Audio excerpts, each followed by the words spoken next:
अच्छी चीज़ बताया। और अभी मैं ये बोलना चाहता हूँ, there are two things I would like to flag. पहला क्या होता है कि ये डॉक्यूमेंट अपडेट प्रोजेक्ट में आप किसी प्रकार की स्टैंडर्ड सर्टिफिकेट मत लीजिए। Standard certificate is not accepted for document update project. ये डॉक्यूमेंट अपडेट प्रोजेक्ट हम इसीलिए कर रहे हैं कि जिसका पुरानी डॉक्यूमेंट्स हमारे पास नहीं है, अगर वहाँ भी हम स्टैंडर्ड सर्टिफिकेट अप्रूव करेंगे तो गलत बात है, उसका पर्यवसान बहुत कठिन होता है। तो इसीलिए कोई भी डॉक्यूमेंट अपडेट प्रोजेक्ट में आप स्टैंडर्ड सर्टिफिकेट मत लीजिए, पॉइंट नंबर 1। पॉइंट नंबर 2, अभी UIDAI हेडक्वार्टर्स ने बहुत सारा प्रेजेंटेशंस बन चुके हैं आपके लिए, सारी ट्रेनर्स के लिए, सारी ऑपरेटर्स के लिए। उसमें 8 प्रेजेंटेशंस है, उसमें 2 प्रेजेंटेशंस ऑलरेडी सिन्हा जी और राउटेला जी कवर कर लिया है। फर्स्ट प्रेजेंटेशन है एनरोलमेंट ऑपरेटर, मतलब एक एनरोलमेंट ऑपरेटर किस तरह के एनरोलमेंट करना है, उसमें क्या क्या देखना पड़ती है। लोग क्या होते हैं ना, छोटे मोटे गलती है सर इसमें, क्या गलती, वो छोटे मोटे गलती आपके लिए हो सकता है अगर, मगर वो छोटे मोटे गलती हमारे लिए बहुत बड़ा बन सकती है। उसके ऊपर आप सब लोग कभी कभी बोलते हैं सर हमारा सस्पेंशन हो गया है, DOE 1 में हो गया है, DOE 2 में हो गया है, बायोमेट्रिक एरर में हो गया। आपको ये सब पता होना चाहिए आपका गलती कितना छोटा है और कितना बड़ा है। इसके ऊपर एक प्रेजेंटेशन है। सेकंड थिंग, कुछ लोग पूछ रहे हैं कि सर नाम में चेंज करने पर भी रिजेक्ट हो रहा है। अगर मेरा नाम श्रीनिवास है, मैं अजय कुमार बनना चाहता हूँ, ये गलत बात है। वो अजय कुमार बन के क्या कर रहा है आपको मालूम है? वो किसी दूसरे के प्रॉपर्टी को भी लेके जा रहा है। ये ऐसा स्थिति है ग्राउंड पे। इसीलिए आप जो भी नाम चेंज कर रहे हैं, मतलब श्रीनिवास से कोई दूसरा नाम, कोई दूसरा नाम से तीसरा नाम, ऐसा हो रहा है कि सोचो उस आदमी को सही डॉक्यूमेंट लेके आ रहा है कि नहीं आ रहा है, वो सब सोच लो, उसका पर्यवसान बहुत कठिन होता है। दूसरा ये है कि इसीलिए हमने एक स्टैंडर्ड ऑपरेटिंग प्रोसीजर निकाला है। नाम कितने बार कर सकते हैं, डेट ऑफ बर्थ कितने बार कर सकते हैं, जेंडर कितने बार कर सकते हैं। अगर इसके पर भी किसी का डेट ऑफ बर्थ बार बार चेंज होता है क्या? मगर कोई आदमी आ रहा है, इसका मतलब क्या है? हम तो वो सोचना पड़ेगा ना। फ्रॉड भी हो सकता है, कभी हमने भी गलती कर लिया होगा ना, आंख बंद करके टकाटक मार लिया हो तो गलत हो गया होगा। देखो जो आदमी आ रहे हैं उनका गलती है या हमारा गलती है, ये भी देखो थोड़ा। उनका प्रॉब्लम क्या है वो एसेस करने के लिए कोशिश करिए। सेकेंड थिंग इज, इसके साथ हमारा QC में बहुत सारा रिजेक्शन होता है। आप ये समझते होगी जो हम डॉक्यूमेंट यहाँ से अपलोड करेंगे वहाँ कोई देखने वाला नहीं है, हमको क्या फ़र्क पड़ने वाला, वैसा कुछ नहीं होता है। आप यहाँ से जो भी कागज़ भेजते हैं नीचे पैकेट के साथ, वो सारी बैकग्राउंड में वेरिफिकेशन होता है। मैं आपको बोलता हूँ, मानने न मानो आपका बात है, डॉक्यूमेंट होता है, डॉक्यूमेंट को इस तरफ आगे साइड उनका प्रूफ ऑफ आइडेंटिटी होता है। फ़ोन पे बात करते रहे या कोई दूसरे बात करते रहो, उल्टा करके स्कैन करते हैं। मेरे को क्या आता है, वाइट पेपर आता है। ये DOE 1 है, क्योंकि जहाँ पे प्रूफ ऑफ आइडेंटिटी अपलोड करना था आपने सफ़ेद कागज अपलोड किया। ये तो एकदम फ्रॉड है। वो आप गलती से भी कर लिया होगा मगर it has a long lasting effect. दूसरा क्या होता है ना, किसी ने POA डॉक्यूमेंट दोनों दिया था आपको, एक के बाद एक स्कैन करना था, वो भी फ़ोन पे लगे हुए हैं, दोनों डॉक्यूमेंट लिया, स्कैनिंग वैसा हुआ कि पहला डॉक्यूमेंट आधा स्कैन हो गया, दूसरा डॉक्यूमेंट आधा स्कैन हो गया। आप जान ही नहीं देते हैं, वो गलत बात है। तीसरी बात यह है कि ये देखो मेरा 10 उंगलियां है यहाँ पे, ये दोनों में बायोमेट्रिक्स नहीं आ रहा है, मगर आप इसको, कुछ लोग ऐसा समझते हैं कि हाँ ये एक्सेप्शन है, हम 8 उंगली को ले लेंगे बायोमेट्रिक और इसको एक्सेप्शन मानते। ये गलत है, बहुत बड़ा गलत है। इसका 2 उंगली है यहाँ पे, इसका उंगली नहीं है, वो अलग सी बात है, ये एक्सेप्शन बनती है, मगर ये एक्सेप्शन नहीं बनती है। इसके लिए भी अलग सा तरीका है। अगर किसी का रेजिडेंट आपके पास आया, उनका 2 उंगली का बायोमेट्रिक्स नहीं आ रहा है, उसको कैप्चर करना है तो डेटा, उसका प्रोसेस ही अलग है। मगर क्या होता है ना, इसको एक्सेप्शन में डाल देते हैं। It is a fraud once again, क्योंकि वहाँ पे उंगली है, आप इसको एक्सेप्शन मान रहे हैं, कहाँ से एक्सेप्शन आ गया? ये है one more presentation on this particular aspect. इसके बाद क्या होता है, राउटेला साहब ने बताया था कि किसी ने वो आपको फ़ोन पे बोलता है अभी आधा घंटा में आप नहीं करेंगे तो आपका दुकान बंद हो जाएगी, आपका क्लाइंट बंद हो जाएगी। ये सब क्या होता है, आपको मैसेजेस आता है ना क्रेडिट कार्ड्स वगैरह वगैरह में, आगे आधा घंटा में बिजली का बिल नहीं भरेगा तो आपका बिजली काट जाएगी, वो सब फॉल्स है ना, मालूम है ना आप लोग सबको। वैसा ही आपका सिस्टम को कोई एक्सेस कर रहे हैं तो आप एक्सेस क्यों कर रहे हैं, ये गलत बात है, ये भी नहीं करना चाहिए। इसके ऊपर टेक्निकल एस्पेक्ट्स, मतलब जो चीज आप करना है, जो चीज नहीं करना है, इंफॉर्मेशन सिक्योरिटी गाइडलाइंस क्या है, उसके ऊपर एक प्रेजेंटेशन है। इन एडिशन टू दैट, जो नीचे ग्राउंड पे लोग होता है ना, कभी कभी क्या होता है ना, आपको लगता है ये बहुत ट्रिवियल है, इंटरनेट केबल उस दिन ठीक से नहीं लगाया होगा, बोलते हैं आधार वाले ने आज सर्वर चालू नहीं किया, मेरे को सिस्टम नहीं ऑनलाइन हो रहा है। वैसा भी स्थिति है ग्राउंड पे, छोटे मोटे चीज होता है, कभी कभी आपका सिस्टम को रिस्टार्ट करना पड़ता है, एक सर्विस को रिस्टार्ट करना पड़ता है, वो कुछ भी नहीं करते हैं, बोलते हैं आज आधार का सर्वर काम नहीं कर रहे, वो गलत बात है। ये छोटे मोटे, बहुत छोटे मोटे चीज है जो हम मोबाइल सब लोग यूज करते हैं, अगर कुछ हैंग हो गया तो रिस्टार्ट करेंगे तो काम करते हैं। वैसा कुछ चीजें हैं जहां पे आपको ध्यान दे के जो आपको 5-10 मिनट में प्रॉब्लम सॉल्व कर सकते हैं। मगर क्या होता है ना, लोग सोचते हैं कि ये गलत हो गया कुछ, आज सिस्टम नहीं चल रहा है, ये भी गलत है। इसके ऊपर एक प्रेजेंटेशन है, टेक्निकल एस्पेक्ट्स, मतलब आपकी क्लाइंट को कैसा देखना है, उसमें छोटा मोटा प्रॉब्लम्स आ गया तो कैसा करना है। तीसरा प्रेजेंटेशन यह है कि आपको हर दिन जीपीएस आपको सिंक करना होता है, मगर क्या होता है ना, कभी कभी जल्दीबाजी में आप जीपीएस कनेक्ट करने के टाइम पे उसका जो समय देना है 30 सेकंड या 15 सेकंड का टाइम देना है, आप नहीं देते हैं। आपका लैटिट्यूड लॉन्गिट्यूड आता है 00 00 लैटिट्यूड लॉन्गिट्यूड कहाँ पे है, इक्वेटर पे है, वो इंडिया में है क्या? जो उस दिन आपने मान लो 300 पैकेट्स कर लिया, 200 पैकेट्स कर लिया, सब खराब हो गया क्योंकि ये इंडिया में नहीं हुआ है। हमको ये मानता है कि हमारा इंडिया का लैटिट्यूड लॉन्गिट्यूड आएगा तो हम प्रोसेस करेंगे, मगर आप 00 लैटिट्यूड लॉन्गिट्यूड ले ले या कोई दूसरे जगह का लैटिट्यूड लॉन्गिट्यूड, ये सब क्या होता है ना, जल्दबाज में होता है। ऐसा काम बंद करिए। थोड़ा सा 2-3 मिनट का आप टाइम दे दिया तो, सब लोग ऐसा नहीं कर रहे, 1% 2% ही लोग करते हैं वैसा, वो भी जानबूझ के नहीं करते हैं। जहाँ पे टेक्निकल एस्पेक्ट्स पे ध्यान देना है वो नहीं देगा तो ऐसा छोटा मोटा एरर्स होता है। ये आपके लिए भी कष्ट है, जो आपके पास काम करने के लिए आया था उसका भी कष्ट है। ये बोलेगा अगर इसके शॉप में जाएंगे तो कभी भी मेरा आधार नहीं आता है, ये भी फैला जाता है तो आपके पास कोई भी नहीं आता है। देखो छोटा सा चीज कितना महंगाई पड़ जाएगी। Now coming back to our original presentation, मैंने इतना सारा बोल दिया, मैंने DOE1 एरर, नाम क्यों नहीं चेंज करना है, जेंडर क्यों नहीं चेंज करना है। कभी कभी क्या होता है ना, आपको मालूम है उसने गलत डॉक्यूमेंट लाया हुआ है, वो बोलता है जबरदस्ती करता है आपके ऊपर, ये डॉक्यूमेंट अपलोड करो, आप करते हैं, मगर अगर वो आदमी सही नहीं है तो उसका क्या होता है, उसका रिपरकशन ज़्यादा होता है, आपको देखना पड़ेगा, इसको देख कैसे होगा। उस स्थिति में क्या क्या कंप्लेन, अगर जानबूझ के किया या आपने जबरदस्ती में किया, अगर कहीं वैसा गलती काम हो गया तो व्हाट इज द रिपरकशंस, मतलब आपके ऊपर क्या क्या पड़ सकता है। ये डराने के बात नहीं है, आपको ये सब मालूम होना चाहिए। शायद अभी तक आपको किसी ने बताया नहीं होगा, इसलिए हम बता रहे हैं। हमारा ये उद्देश्य है कि आप सबको ट्रेनिंग होना चाहिए, ये ट्रेनिंग के पार्ट है, या किसी को डराने का या घबराने का बात नहीं है, वैसा मत सोचिए। अगर आप आधार सिस्टम में काम कर रहे हैं, 3 acts are applicable. First is Aadhaar act, second is IPC Indian penal code, third is information technology act. ये तीनों एक्ट के ऊपर FIR डाल सकते हैं अगर गलती बहुत बड़ा है तो। ये किस तरफ का गलती हो सकते हैं?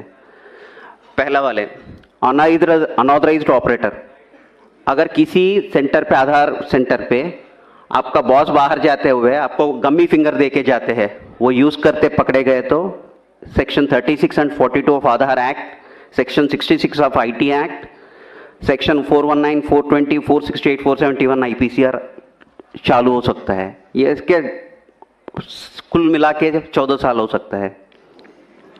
तो ये ऐसा कभी सोचना मत, मतलब अगर किसी ने भी आपको बोलेगा अरे यार मैं भाई 1 घंटा के लिए बाहर रहा हूँ, ये गम्मी फिंगर ले लो, काम करो, मना कर लो, बिल्कुल मना कर लो। वैसा काम बिल्कुल ही नहीं करना है, सोचना भी नहीं है।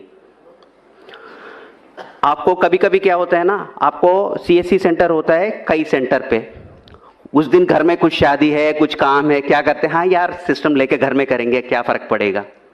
हमको सब पता चलता है आपका सिस्टम कहाँ होना है। आप सुबह सुबह GPS सिंक करते हैं ना, तब मेरे को पता चलता है आपका सिस्टम कहाँ पे है। वो सिस्टम से मैं सोचता हूँ ये यहाँ पे है या कहीं दूसरा जगह काम कर रहे हैं। मतलब जहाँ पे आप काम करना चाहिए वही काम करना है। अगर सिस्टम लेके घर में करो या राजस्थान ऑपरेटर जाके दिल्ली में काम करो, दिल्ली वाले जाके जम्मू कश्मीर का काम करो, वैसा नहीं करना चाहिए। अगर उस तरह का काम करेगा तो फिर से उसके ऊपर ये सारी सेक्शंस चालू हो सकता है। ये सब मत करना है। Next one is ECMP client operator compromised.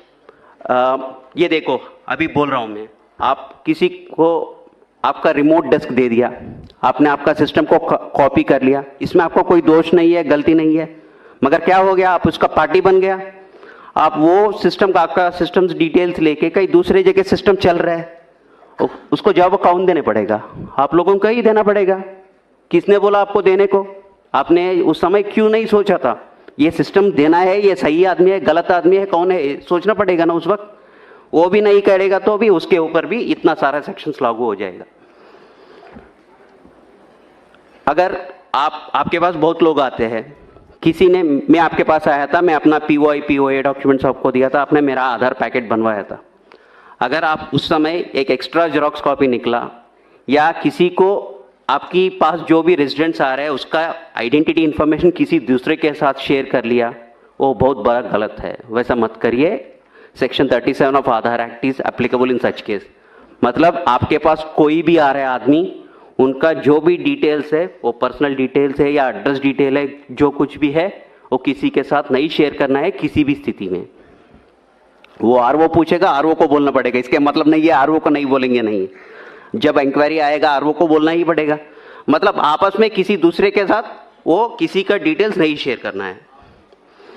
अभी तक सर ने बताया कि फोन करेंगे हम, अगर 5 लोग बोलेगा कि हाँ ये ज़्यादा चार्ज कर रहे हैं, हाँ हो जाएगा, डिसएसोसिएशन हो जाएगा, सस्पेंशन हो जाएगा, फिनेंशियल पेनल्टीज लग जाएगी।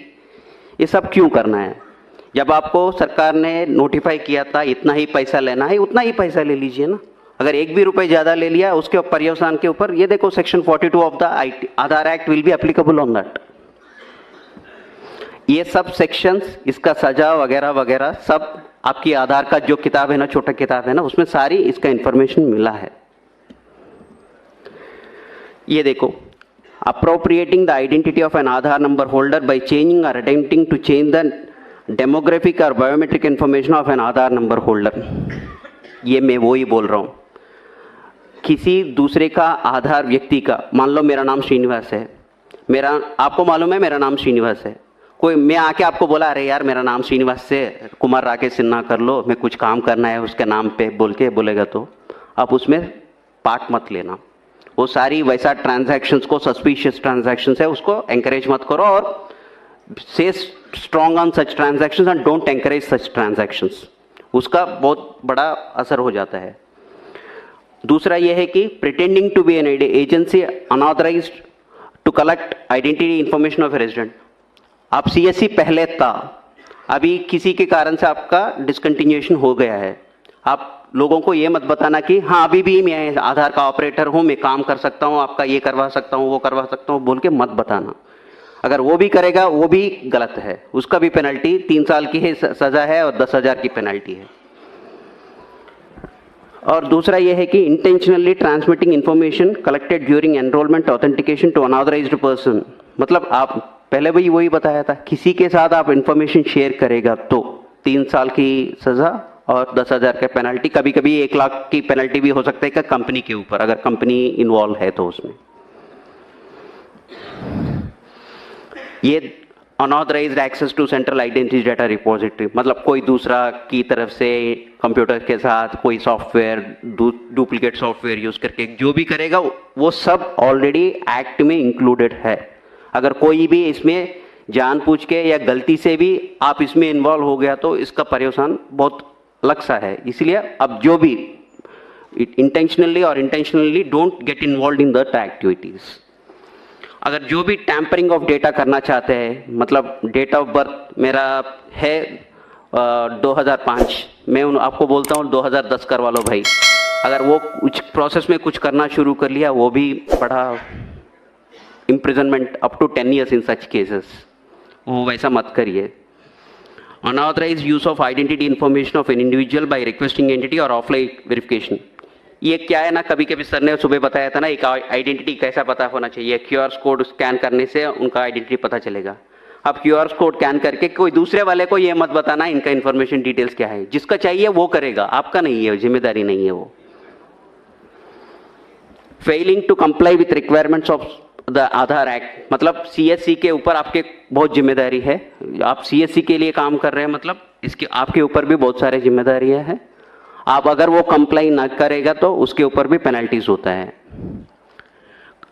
इन addition of all these things, कोई भी तरफ का एक्सप्लिसिटली नहीं डिफाइन किया हुआ है, कोई भी गलतियां है जिसमें एक्शन करना है उसका भी इम्प्रिजनमेंट पनिशमेंट है। ये आपको सबको पता होना चाहिए, क्योंकि इतना बड़ा प्रोजेक्ट कर रहा है, इसमें कष्ट भी होते हैं और हमारा इसके लाभ भी होते हैं। लाभ हम सबको मालूम है, कष्ट और नष्ट भी सबको मालूम होने से क्या होता है, हम ठीक से काम कर पाएंगे। जो हम सोचते हैं छोटे मोटे गलतियां हैं वो छोटे मोटे नहीं होते हैं, उसका असर बहुत अलग सा होता है। अब तक तो मैं आधार एक्ट का पेनल्टीज बताया था, आधार एक्ट के साथ आईपीसी पेनल्टीज भी चालू होता है कभी कभी। पनिशमेंट फॉर क्रिमिनल कॉन्स्पिरेसी, अगर किसी ने स्टैंडर्ड सर्टिफिकेट दुकानदार वाले से ये करके, हाँ वहाँ जाके स्टैंडर्ड सर्टिफिकेट लेके आइए आपका आधार अपडेट बन जाएगी बोलेगा, वैसा एंकरेज करेगा तो वो भी अलग सी बात है। whomsoever is party to criminal conspiracy to commit an official offense punishable with death or rigorous imprisonment, कुछ भी हो सकता है। जब पढ़ लीजिए, अंग्रेजी पढ़ लीजिए, ये सब इंटरनेट में भी आपको मिलता है। आपको बस ध्यान देना है, अगर इसके ऊपर आप गलती करेंगे तो उसका पर्यवसान क्या होता है। Section 419 punishment for cheating by personation, अगर आप किसी का नाम लेके जाके आधार में अपना डिटेल्स अपडेट करके, मैं वही बोल रहा हूँ ना, मैं श्रीनिवास हूँ, राकेश कुमार सिन्हा बनना चाहता हूँ, वो चीटिंग है। अगर वो भी आप भी जानबूझ के या बिना जानबूझ के भी आप उसमें शामिल हो गया, उसका पर्यवसान सीरियस होता है। 420 ये सबको मालूम है, 420 का केस क्या होता है, गलती जो भी किस तरफ की भी गलती करेगा तो वो 420 में आता है। 467 फोर्जरी ऑफ वैल्यूएबल सिक्योरिटी, मतलब आप फोर्जरी करो या डॉक्यूमेंट को, कुछ लोग क्या कर रहे हैं कि जब आशीष हमारा क्यूसी मैनेजर वो यहाँ पे है, लंच के बाद वो एक क्यूसी के ऊपर कौन सी एरर्स होती है वो सब बताते हैं। वो आपके पास बर्थ सर्टिफिकेट लेके एक आदमी आता है, मगर बर्थ सर्टिफिकेट में डेट ऑफ बर्थ में व्हाइटनर लगा के डेट ऑफ बर्थ चेंज किया है, मतलब डॉक्यूमेंट इज टैम्पर्ड। उस डॉक्यूमेंट को एक्सेप्ट ही नहीं करना चाहिए था, मगर लोग देखते ही नहीं है, जान नहीं देते हैं, वो स्कैन करके अपलोड करते हैं, वो DOE 1 में आते हैं। मतलब जो गलती कर रहे हैं उनके साथ आप उनको सहायता कर रहे हो, क्योंकि डॉक्यूमेंट में जब व्हाइटनर लगा के डेट ऑफ बर्थ और नाम चेंज किया हुआ है, आप उस डॉक्यूमेंट को क्यों एक्सेप्ट कर रहे हैं? एक्सेप्ट नहीं करना चाहिए था। ये भी 468 वही है, forgery, the intention of the forgery is for cheating, उसके लिए पनिशमेंट है। 471 यूजिंग ए जेन्युइन फोर्ज्ड डॉक्यूमेंट और इलेक्ट्रॉनिक रिकॉर्ड, मतलब आपको ये मालूम है ये जेन्युइन रिकॉर्ड नहीं है, फिर भी आप यूज कर रहे हैं इसको आधार जनरेट करने के लिए। सर ने बताया था ना सुबह 11% आपका रिजेक्शन हो रहा है, मतलब आप 10 लाख ट्रांजैक्शन कर रहे हैं, उसमें 1,10,000 ट्रांजैक्शन आर गेटिंग रिजेक्टेड, उसमें 9% of the documents are rejected for want of the proper documents, list of applicable documents. आप लिस्ट ऑफ एप्लीकेबल डॉक्यूमेंट्स से नहीं करते हो, कोई दूसरा डॉक्यूमेंट लेके करते हो, that is a serious offence. In addition to that, जो मैंने बोला था ना, white paper scanning, dual scanning of 2 papers एक साथ, जो टैम्पर्ड डॉक्यूमेंट, कभी कभी नाम में गेजेट नोटिफिकेशन भी एडिटिंग कर रहे हैं एडोब फोटोशॉप के साथ। अगर कोई भी आपके पास गेजेट नोटिफिकेशन लेके आ रहे हैं, आप देख लो वो सही है कि नहीं है, क्योंकि लोग उसके भी फोटोशॉपिंग करके आ रहे हैं। थोड़ा ध्यान से रहिए, वो बहुत बड़ा ये पंगा हो जाएगा। आप जो भी डॉक्यूमेंट, कोई भी प्रकार के डॉक्यूमेंट लेके आपके पास आ रहे हैं, specially name change, date of birth change, gender change का कोई भी आ रहा है, अगर वो कोई भी डॉक्यूमेंट लेके आ रहे हैं और उनका एक्सेप्शन हैंडलिंग प्रोसेस में आ रहे हैं, मतलब उनका इंटेंशन सही नहीं होगा। कभी कभी आप देख लीजिए उनका डॉक्यूमेंट सही है कि नहीं है, अगर आप संतुष्ट नहीं है तो आप सीधा सीधा बोल दीजिए कि सर ये डॉक्यूमेंट से मेरे दुकान में नहीं होगा, मेरे सेंटर में इसका अपडेट नहीं चलेगा, सीधा बताइए, कोई गलती नहीं है उसमें। मगर आप जहाँ आप फील होते हैं कि ये डॉक्यूमेंट करने से मेरे को कोई अच्छा नहीं लग रहा है, मेरे को कुछ डाउटफुल लग रहा है, सस्पिशियस लग रहा है, आप उससे दूर रहिए ना, उसमें इन्वॉल्व ही मत हो जाइए उसमें। नाउ हमने अभी तक आधार एक्ट का कानून का सेक्शन सुन लिया, आईपीसी का सेक्शन सुन लिया, अभी है आईटी एक्ट। ये तीनों एक्ट एक ही साथ लागू होता है। अगर किसी ने गलती किसी प्रकार की भी कर लिया तो तीनों एक्ट एक ही साथ लागू हो सकता है। Section 65 tampering with computer source document, मतलब वही है, कंप्यूटर में स्कैन करके अपलोड कर रहे हैं, वही है। सेक्शन 66 कंप्यूटर रिलेटेड ऑफेंसेस, ये वही है, कंप्यूटर के साथ अगर किसी ने डुप्लीकेट सॉफ्टवेयर बनाया उसके ऊपर काम कर रहे हैं, वो भी एक सेक्शन है। Punishment for sending offensive messages through communication service, आप कभी